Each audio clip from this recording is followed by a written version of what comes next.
এটা আল্লাহ বলছেন, আমি আল্লাহর আল্লাহইত্ব, এটা আমি আল্লাহর ক্ষমতা। আমাদের পৃথিবীতে কারো কি কোনো এমন সুযোগ আছে যে একটা ছেলে হবে একটা মেয়ে হবে? এই পদ্ধতিতে এই সিস্টেমে আছে?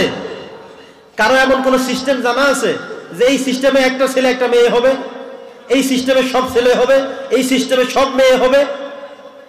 আপনি কি ওই লোকটাকে পরামর্শ দিতে পারবেন যে ভাই তোমার সন্তান হয় না কেন, আমার কাছে আসো শিখিয়ে দেই? শিখানোর কিছু আছে আপনার কাছে? পারবেন কেউ শিখাইতে যে ভাই তোমার তো ছেলে হয় না, আমার থেকে শিখে নাও? আছে? এগুলো করে কে? জোরে বলেন, কে করে? আল্লাহ বলছেন, আমি আল্লাহ আল্লাহইত্ব দেখানোর জন্য কাউকে সন্তান শুধু ছেলে দেই। ইয়াহাবু লিমান ইয়াশা ইনাসাম ওয়া ইয়াহাবু লিমান ইয়াশা যুকুর। আমি আল্লাহ চাইলে কাউকে শুধুই ছেলে দেই, কাউকে শুধু মেয়ে দেই, কাউকে ছেলে মেয়ে দুইটা দেই, কাউকে আমি কিচ্ছু দেই না। আমি দেখাই যে আমি আল্লাহ সব পারি। সুবহানাল্লাহ। তো ওই যে ইমাম সাহেব দোয়া করতেছেন, দোয়া করতে করতে বেচারার 60 বছর চলে। একজন মুসল্লি বলল, হুজুর প্রত্যেকদিন শুধু দোয়া একটাই করেন, বলেন রব্বি হাবলি মিনাস সলিহিন, আর কি কোনো দোয়া নাই? এই দোয়াটা আমার কাছে ভালো লাগে। হুজুর তো অর্থটা কি? হুজুরকে ওইটা তো কইতে পারি না। কিছু ইমাম সাহেব এমন আছে অর্থ কইতে পারে না। আছে? আছে। এই যে এখানে মুসল্লি যারা আছেন, আমাদের সামনে যারা বসা আছেন, অসংখ্য মানুষ আলহামদুলিল্লাহ আছেন। অনেকে এমন আছেন আলহামদুলিল্লাহর অর্থটাই ঠিক মতো পারবেন না। আছে এমন মানুষ? আমার আল্লাহ যে কি বললেন আলহামদুলিল্লাহি রাব্বিল আলামিনের মধ্যে, এটা আমরা অনেকেই বেমালুম, জানি না, জানার চেষ্টাও করি না। তো ইমাম সাহেব বলল যে ভাই অর্থ তো আমি জানি না, দোয়াটা কি? রব্বি হাবলি মিনাস সলিহিন, আল্লাহ তুমি আমার নেককার সন্তান দাও, নেককার সন্তান দাও। তো ওই মুসল্লি চিন্তা করলেন, হুজুর যেহেতু অর্থ পারে না আর প্রত্যেকদিন যেহেতু দোয়া এইটাই করে, তাহলে আরো বড় হুজুরের কাছে গিয়ে জিজ্ঞাসা করতে হবে। এবার মুসল্লি গিয়ে আরেকজন বড় হুজুরের কাছে বলে, হুজুর রব্বি হাবলি মিনাস সলিহিন অর্থ কি? উনি বললেন, এটা অর্থ হইলো আল্লাহ তুমি আমার নেককার সন্তান দাও। ওরে বাবা, হুজুর এই জন্যই তো এই দোয়াটা করে। এখন হুজুরের কাছে এসে বলে, হুজুর আপনার ছেলে মেয়ে কয়টা? কয় 11টা। কয়টা? 11টা। যে আপনার 11টা সন্তান, আপনি এখনো দোয়া পড়েন? কয় কোন দোয়া পড়ি? বলে আপনি যে রব্বি হাবলি মিনাস সলিহিন পড়েন, মানে হলো আল্লাহ আমার নেককার সন্তান দাও। ওরে বাবা, এই জন্যই তো আমার এতগুলো ফলাফল। উনি যে কি দোয়া করে কোনো খবর নাই। আমি এমন বলতে তো আরো 5 বছর আগে দোয়া বন্ধ করে দিতাম।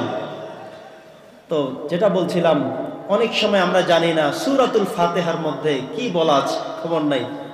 কি দোয়া করি নিজেই জানি না। আমরা আছি কিছু আরবিতে দোয়া করতে থাকি, মুসল্লিরা শুধু ধুসে সুবহানাল্লাহ পড়ে। মাঝে মধ্যে আমাদেরকে বিভিন্ন নেতারা এসে বলে, হুজুর দোয়া করবেন যেন ক্ষমতা যাইতে পারি। তো দিশা মিশা না পায় অনেক সময় আরবিতে দোয়া করি। কিভাবে? আরবিতে দোয়া করি।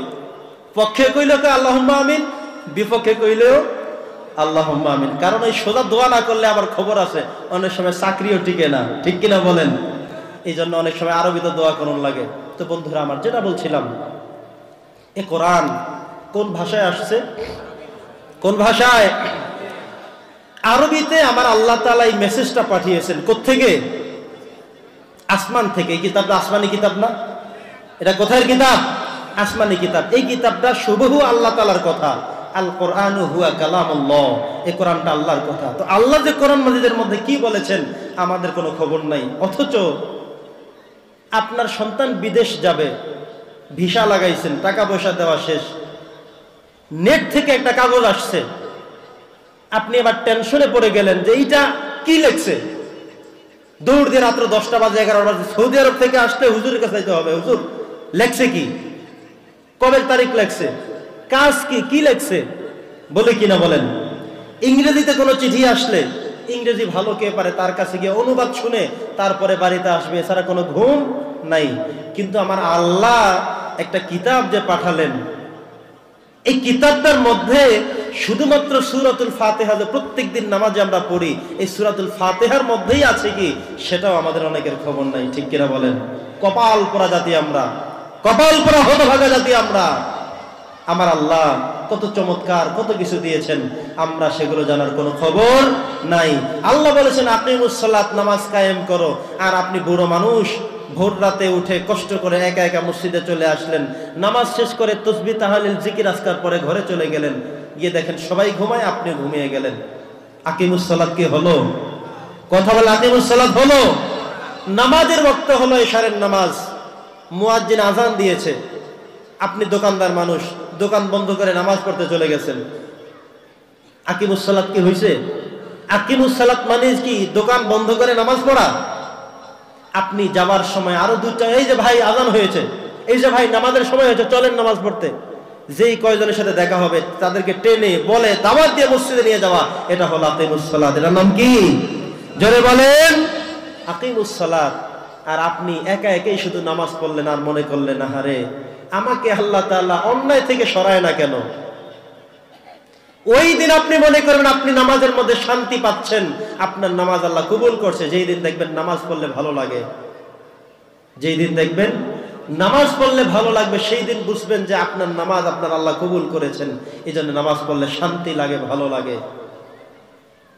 অতএব নামাজ, শান্তিময় নামাজ পড়তে হবে। কিছু মুসল্লি আমরা এমন করি, নামাজটা আপনার কেমন, কোন সময় নামাজের মতো হবে? একজন সাহাবী মসজিদে আসছেন, নামাজ পড়ছেন, নবীজি বসা।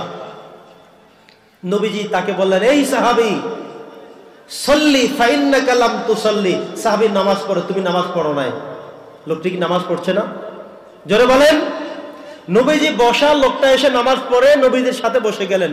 নবীজি বলে, এই সাহাবী দাঁড়াও, সল্লি, নামাজ পড়ো, ফাইন্নাকা লাম তুসাল্লি, কারণ তুমি নামাজ পড়ো নাই। লোকটা চিন্তা করলো, নামাজ তো আমি পড়ছি, মনে হয় হুজুরে খেয়াল করে নাই। খেয়াল কি করছিল? একটু কথা বলেন না ভাই। নামাজ পড়ছিল, নামাজ পড়েছে, কিন্তু নামাজ তো হয় নাই। নবীজি বললেন, সল্লি ফাইন্নাকা লাম তুসাল্লি। তিনি আবারও নামাজ পড়লেন, মনে করছেন যে নবীজি এবার বলবেন ঠিক আছে বসো, কিন্তু নবীজি এবারও প্রথমবারের মতো বললেন যে সল্লি ফাইন্নাকা লাম তুসাল্লি, নামাজ পড়ো, নামাজ হয় নাই। লোকটি চিন্তায় পড়ে গেল, নামাজ তো আবারও পড়লাম, হয় নাই কিভাবে? লোকটি আবারও নামাজ পড়লো। কয়বার হলো? আপনারা কি আছেন মাঠে? জীবান নাকি? কয়বার পড়া হলো? 3 বার। সবাই হাত দেখান তো, একটু 3 দেখান। কয়বার? 3 বার নামাজ পড়লো, হাত নামান। 3 বার নামাজ পড়লো। নবীজি এবারও বললেন নামাজ হয় নাই। সাহাবী বলল, হুজুর নামাজ তাহলে কেমনে পড়বো? নবীজি বললেন, সল্লু কামা রাআইতুমুনি উসাল্লি, নামাজ পড়ো সেভাবে যেভাবে আমাকে পড়তে দেখো। ঠিকঠাক করে যে নামাজ পড়েছো, এই নামাজ তোমার নামাজ হয় নাই। নামাজ পড়তে হবে আমার থেকে শিখে। বলি সুবহানাল্লাহ।